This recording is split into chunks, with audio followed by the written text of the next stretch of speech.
ኢራን አሜሪካና ኢራን በከባዱ እየተዛዛቱ ነው። የአሜሪካው ፕሬዝዳንት ዶናልድ ትራምፕ በኢራን ላይ ከዚህ ቀደም ታይቶ የማይታወቅ ውድመት እናደርስባታለን ሲሉ መዛታቸውን አልጀዚራ ጽፏል።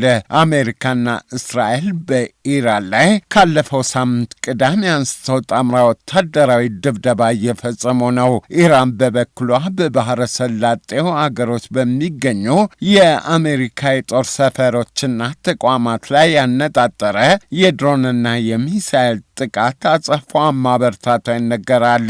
ወደ እስራኤልም ከባባድ ሚሳኤሎችን እየተኮሰች ነው።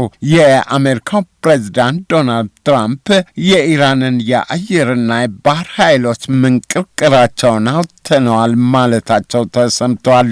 የኢራን ብሔራዊ የደህንነት ምክር ቤት የበላይ አሊ ላርጃኒ በበኩላቸው አሜሪካኖች በኢራን ላይ የምድር ወረራውን ባይሞክሩት እንደሚሻላቸው አስጠንቅቀዋል ተብለዋል። ላርጃኒ አሜሪካኖቹ ማስጠንቀቂያችንን ቸል ብለው የምድር ጥቃት ከከፈቱ አንድም የአሜሪካ ወታደር ከነ ሕይወቱ ወደ አገሩ አይመለስም ማለታቸው ተጠቅሰዋል። ኩዌት አሜሪካ በኩዌት የሚገኘው ኤምባሲዋ በጊዜያዊነት አገልግሎት እንዲያቋርጥ አደረገች። በኩዌት ሲቲ የሚገኘው የአሜሪካ ኤምባሲ አገልግሎቱን ያቋረጠው የኢራን የአጸፋ ድሮን ጥቃት ኢላማ ከሆነ በኋላ እንደሆነ ሚድል ኢስት ሞኒተር ጽፏል። በኤምባሲው ላይ በተሰነዘረ የድሮን ጥቃት ስለደረሰው ጉዳት በዝርዝር የተጠቀሰ ነገር የለም።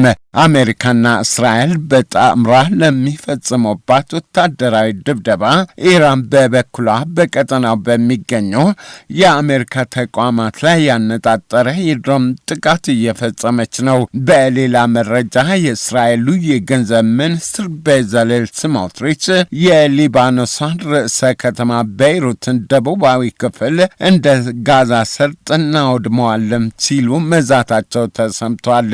እንደሚባለው አሜሪካና እስራኤል በጣምራ በኢራን ላይ ድብደባ መፈጸም ከጀመረ ወዲህ ሄዝቦላህ የተሰኘው የሊባኖስ ሺያ ታጣቂ ቡድን ወደ እስራኤል ሮኬቶችን እየተኮሰ ነው።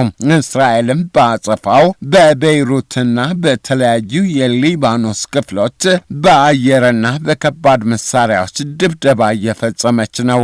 የቤይሩት ከተማ ደቡባዊ ክፍል የሄዝቦላህ መሪዎች መናኸሪያ ነው ይባላል። ሄዝቦላህ የኢራን ሁነኛ የጦርና ፖለቲካ አጋር መሆኑ ይነገራል። አድማጮች፣ ዓለም አቀፍ ወሬዎቹ የሰማችኋቸው ናቸው።